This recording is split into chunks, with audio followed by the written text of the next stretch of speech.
libres, les ministres d'ouverture ne sont pas libres de faire ce qu'ils veulent politiquement. Voilà. Alors maintenant, la question que je vous posais tout à l'heure, est-ce que vous êtes heureux? Vous savez qu'il y a un classement qui est fait pour savoir quels sont les pays les plus heureux. Vous savez en tête, qui est en tête du pays, le pays le plus heureux? C'est genre la Suède, un truc comme ça. C'est le Danemark, devant la Suisse, l'Autriche, la Finlande, la France et 39e, ouais. 39e, alors qu'on est 5e en termes de richesse. Alors, est-ce que vous êtes heureux? La question peut paraître étonnante, elle peut paraître intime aussi, mais les gouvernements s'intéressent de plus en plus au bonheur des gens, au point de vouloir remplacer d'ailleurs, vous savez, le PNB, ouais, le produit national brut, par une espèce d'indice. Hein. Alors, on dit plus bonheur hein, dans les milieux officiels, on dit la santé mentale positive. Hein, c'est vrai que c'est plus, c'est plus glamour. Encore faudrait-il s'entendre sur la définition du bonheur. Voici l'enquête de François-Xavier Rigaud.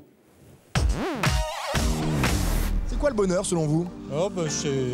C'est avoir un petit peu d'espoir, c'est se sentir bien. Le bonheur n'existe pas, c'est plutôt sa recherche qui est importante. Le bonheur, c'est pas se poser de questions quand on se lève. Il faut qu'il y ait de l'amour.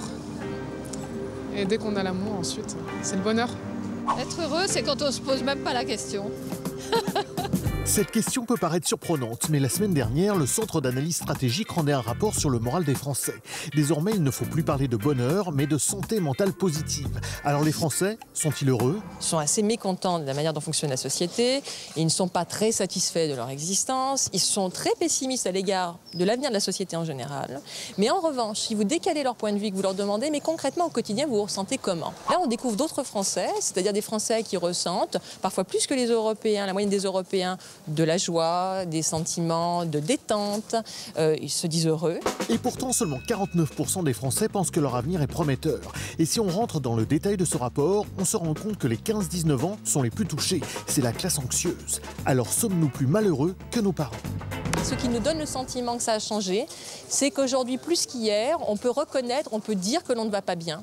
Hein, il y a une licéité, il y a une facilité à dire que l'on n'est pas bien qui est plus forte et on identifie peut-être mieux aussi ce que l'on ressent en termes de mal-être quand avant on était plus porté à prendre sur soi.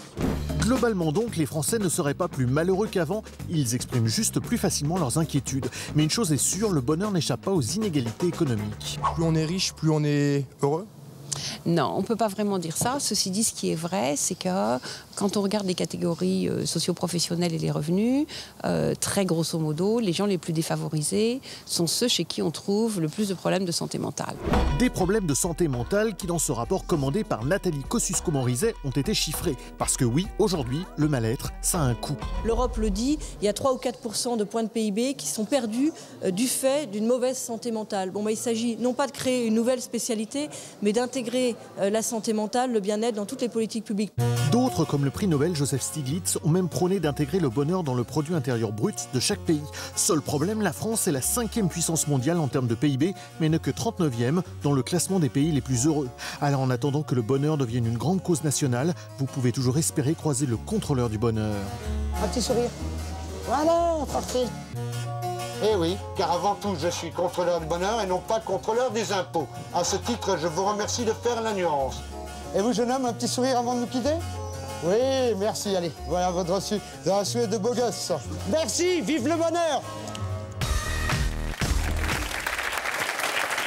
Alors, bon, êtes-vous heureux autour de la table? Est-ce que c'est une question que vous vous posez? Est-ce que vous arrivez à quantifier cela, à vérifier ça?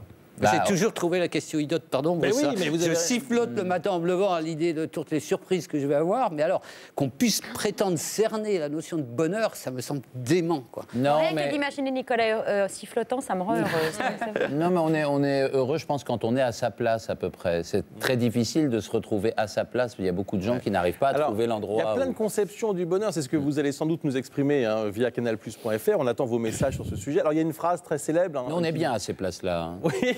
Faut dire. Il y a une phrase très célèbre, c'est le bonheur, c'est la somme de tous les malheurs qui ne nous sont pas arrivés. Bon, c'est une vision un peu pessimiste. Oui.